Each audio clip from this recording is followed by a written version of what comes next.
OCIC নহয় স্বয়ং SP নামিছে তালাচী অভিযানত।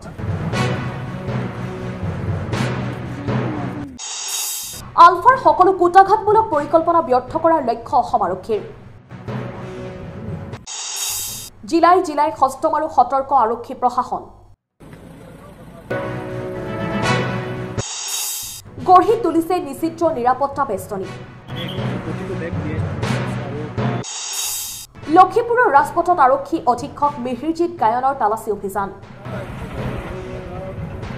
বিগত স্বাধীনতা দিৱসত আলফাৰ এটা মেইলত হাহাকাৰ লাগিছিল অসম আৰক্ষীত। জিলাই জিলাই বোমা সংস্থাপনৰ তথ্য ৰাজহুৱা কৰিছিল আলফাই। এক প্ৰকাৰৰ অসম আৰক্ষীৰ চোৰাংচোৱাৰ হাতত নাছিল কোনো তথ্য। বোমা সংস্থাপিত অঞ্চলসমূহত লাগিছিল হোৱা-দোৱা। সন্মুখত গণৰাজ্য দিৱস। এইবাৰ অধিক সতৰ্ক আৰু সষ্টম হৈছে ৰাজ্যৰ আৰক্ষী প্ৰশাসন। বিগত স্বাধীনতা দিৱসৰ ঘটনাৰ পুনৰাবৃত্তি নহওক সেইবাবেই অধিক সষ্টম হৈছে অসম আৰক্ষী।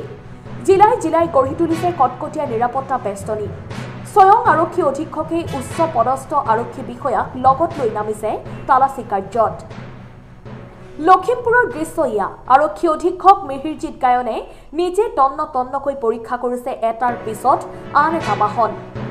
লখিমপুৰৰ ৰাজপথত তন্নকৈ পৰীক্ষা কৰা হৈছে সৰু বৰ প্ৰতিটো বাহন। উল্লেখ্য যে বিগত স্বাধীনতা দিৱসৰ দিনা লখিমপুৰ জিলাখনৰ ৩টা স্থানত আলফাই সংস্থাপন কৰিছিল বোমা।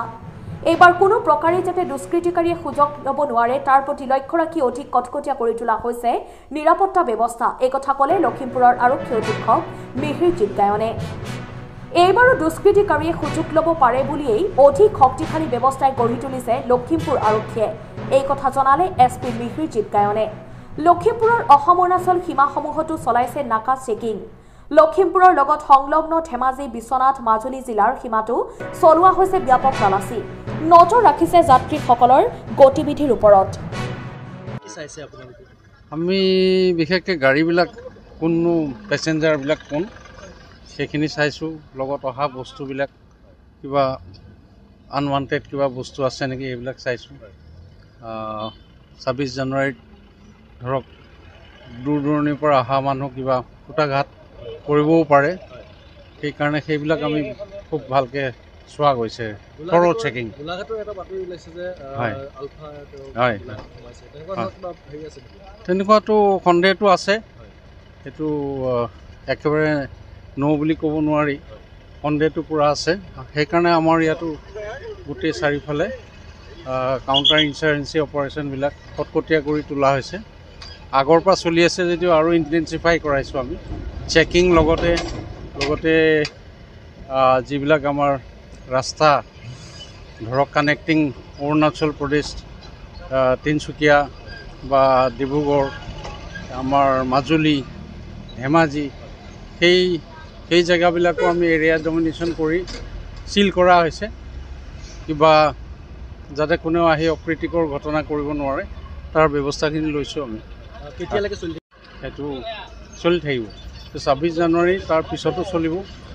হয়, সেইটো আমি জনসাধাৰণক মই এইটোৱে কওঁ, যদি তেওঁলোকৰ কিবা দৃষ্টিগোচৰ হয় এনেকুৱা ধৰণৰ কোনোবা মানুহ কুটাঘাত বা এনেকুৱা কিবা অপ্ৰীতিকৰ ঘটনা কৰিবলৈ যদি আহিছে বুলি সন্দেহ কৰে, নিজৰ ধৰক গাঁও ভূঁই এই এলেকাবিলাকত তেওঁলোক এলাৰ্ট হৈ থাকিব লাগে।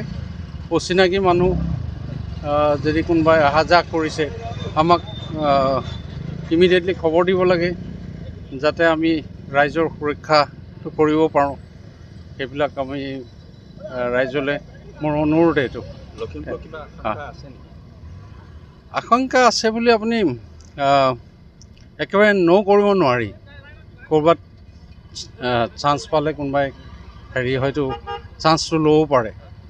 তো সেইকাৰণে আমি একেবাৰে বেয়াটো চিন্তা কৰিয়ে আমি কটকটীয়া কৰিছোঁ আমাৰ হেৰিখিনি। তো ইয়াত যাতে সকলো শান্তিত থাকে, শান্তিৰে ২৬ জানুৱাৰীটো পাৰ হয়। আৰু এনেও ৰাইজ শান্তিত থাকিলে আমি আমাৰ ডিউটি এইটো। News desk report, the news Lakhimpur.